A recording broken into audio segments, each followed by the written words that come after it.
देशाचे पंतप्रधान नरेंद्र मोदी यांनी अखेर अयोध्येतील श्रीराम मंदिर पूर्ण करून त्या ठिकाणी श्रीरामांच्या मूर्तीची प्राणप्रतिष्ठापना केली तेव्हापासून संपूर्ण भारतामध्ये जय श्रीराम हे नाव प्रत्येकाच्या तोंडी आहे। सोलापुरात गुरुवारी जिल्हा परिषदेच्या समोर राम, हनुमान, लक्ष्मण, रावण आणि सीता यांच्या वेशभूषेत काही कलावंत अचानक अवतरले। रस्त्यावरून जाणारे येणारे प्रत्येक जण जिकडे तिकडे पाहत होते, परंतु हे सर्व जिल्हा परिषदेच्या उपोषण गेट समोर काय करत आहेत हे जेव्हा जाणून घेण्यात आले तेव्हा हे सर्व शाहीर विश्वासराव फाटे लोककला संस्था व सोलापूर जिल्हा कलावंत संघटनेचे सदस्य होते। त्यांनी आपल्या मागण्यांकडे लक्ष वेधण्यासाठी या वेशभूषेमध्ये आंदोलन सुरू केले आहे। दरम्यान संघटनेचे अध्यक्ष शाहीर बापू पटेल यांनी माहिती दिली की वृद्ध कलाकार मानधन समिती गठीत करणे, कलावंतांच्या मानधनात वाढ होऊन किमान 5,000 मानधन करावे, केंद्र शासनाप्रमाणे कलावंतांना समान मानधन मिळावे, नाट्य परिषद व तमाशा परिषद याप्रमाणे कलावंतांची परिषद प्रत्येक वर्षी प्रत्येक तालुक्यात घ्यावी, 2020 पासून प्रलंबित प्रकरणे मंजूर करावी या प्रमुख मागण्यांकडे लक्ष वेधण्यासाठी हे आंदोलन केल्याचे सांगितले।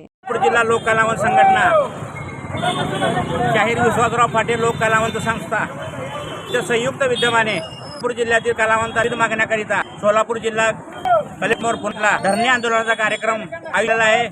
त्या कार्यक्रमामध्ये सोलापूर जिल्ह्यातील कलावंतांच्या मागण्या आहेत अशा आहेत। सोलापूर जिल्ह्यातील कलावंतांची मानधन समिती आहे, ती मानधन समिती गेल्या 1.5 ते 2 वर्षापासून अस्तित्वात नसते।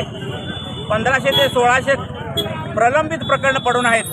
दुसरी मागणी अशी आहे, कलावंतांना सध्या आता 2200 रुपये मानधन आहे, यासाठी प्रत्येक महिन्याला कलावंतांना कमीत कमी 5,000 मानधन मिळावे अशी एक दुसरी मागणी आहे। तिसरी मागणी अशी आहे, शासनाचे दुजाभावाप्रमाणे अबकडचा निकष नाही तर केंद्र सरकारप्रमाणे महाराष्ट्र शासनाचे जे कलावंत आहेत त्यांना समान मानधन मिळावे अशी विनंती आहे।